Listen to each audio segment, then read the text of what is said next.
এখান থেকে আমি আমার মা দেশনেত্রী খালেদা জিয়ার কাছে যাব।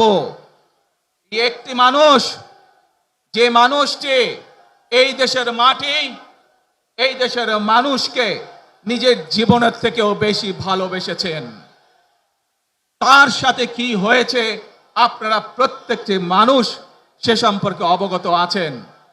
সন্তান হিসাবে আপনাদের কাছে আমি চাইবো, আজ আল্লাহর দরবারে আপনারা দোয়া করবেন যাতে আল্লাহ ওনাকে তৌফিক দেন, উনি যাতে সুস্থ হতে পারেন।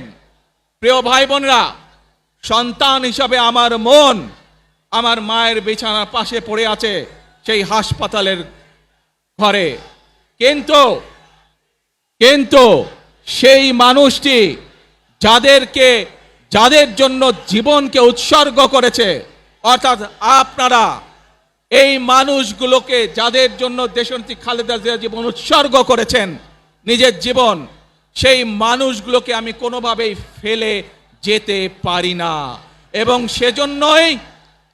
সেজন্যই আজ হাসপাতালে যাবার আগে আপনাদের প্রতি সহ টেলিভিশনগুলোর মাধ্যমে যারা সমগ্র বাংলাদেশে আমাকে দেখছেন, আপনাদের সকলের কাছে কৃতজ্ঞতা প্রকাশ করার জন্য আজ আমি এখানে দাঁড়িয়েছি আপনাদের সামনে।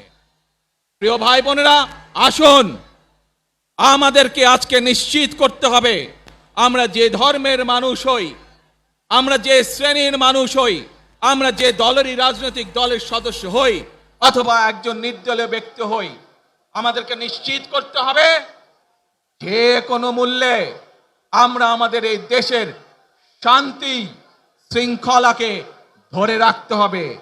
যে কোনো মূল্যে যে কোনো বিশৃঙ্খলাকে পরিত্যাগ করতে হবে। যে কোনো মূল্যে আমাদেরকে নিশ্চিত করতে হবে যাতে মানুষ নিরাপদ থাকতে পারে। শিশু হোক, নারী হোক, পুরুষ হোক, যে কোনো বয়স, যে কোনো শ্রেণী, যে কোনো পেশা, যে কোনো ধর্মের মানুষ যেন নিরাপদ থাকে, এই হোক আমাদের চাওয়া আজকে।